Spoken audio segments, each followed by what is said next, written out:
This is how I roll. The Storytelling Manual, Project 3, the moral of the story. He who lives by the knife dies by the knife. That is the cliche you may hear now and then. Our next speaker, however, firmly believes it is a blunt knife that is the most dangerous to one's fingers. A blunt knife is fickle, just as in life. Fickle convictions are dangerous. Which knife are you, audience? Sharp or blunt? Straight from his trusty knife roll, welcome competent communicator Francis Kambobe to the lectern. The title of his speech is This is How I Roll.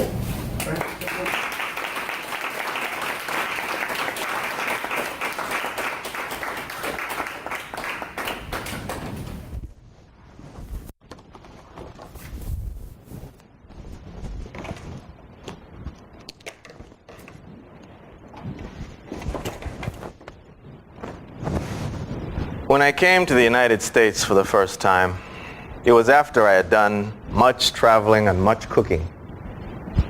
However, I could not get on the aircraft with a suitcase full of sharp weapons. That's frowned upon these days, apparently.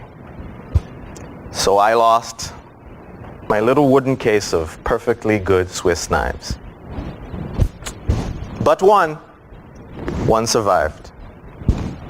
Funny story. For many of us, we go through life and we think, what is my repertoire going to be? What is my role? For this role of knives, I started with a small little set from Macy's. I think it was a Henkel, German steel, the best in the world. Although the Japanese have something to say about that. However, this small little knife set from Macy's didn't have everything.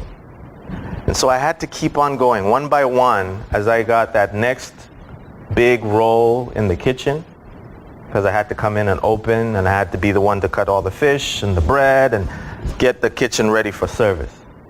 I had to keep adding more and more knives to my repertoire in order for myself to feel valuable in the kitchen. Each of these knives, this is the big survivor. This is Mr. Bread Knife, the one survivor all the way from Switzerland. Abrasive character this guy is. He cuts through all resistance. A thick crust of bread, he will go through all that. A thick hide of a melon, this is your guy.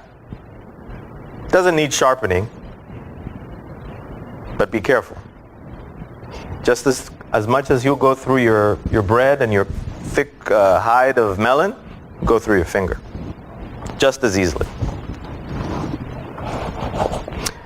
The next two guys I bought together on eBay. They both look weird, and they're fancy handles. This guy is sharp. Pretty sharp, well, at least last time I checked. There you go. Pretty sharp. So he has to stay this way in order to get through all the little morsels to get to the bone. By the way, Alyssa, many a chicken thigh has been laid to waste by this guy. He's my boning knife. I call all of my knives he. Funny. But this guy, sturdy, very stiff, so that you can go through all the bones and cut all the sinew, and that's a very important role. This is my scimitar. Very weird looking knife. But he's a very resourceful guy. Very flexible blade. Gets through the underside of a big piece of fish. You can get underneath that to skin the fish. Equally sharp. As I went through the marathon that was life's kitchen, I had to jump from different tasks. I didn't know which knife I needed to get through everything if I didn't have all the other three knives I've shown you. Well, I went back to the first knife my wife and I ever bought together, and that's this one. Everything I did in the kitchen that doesn't involve any of these other two guys, I did with this knife.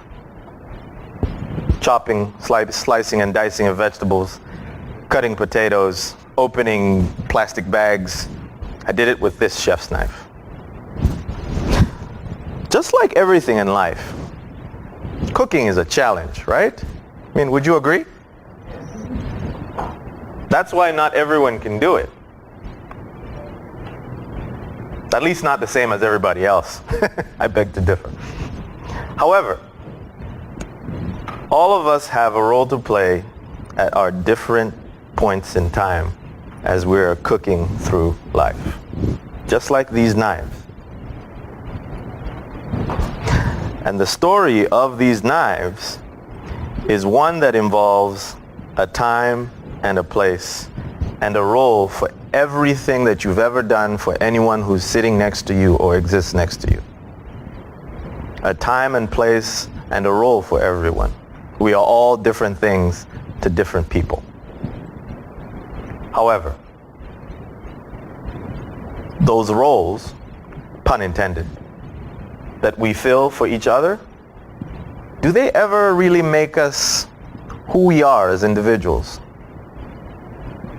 Or is it that one specialist trait that we all claim to be our claim to fame? The moral of the story is, fellow Toastmasters, be a specialist. Mr. Toastmaster.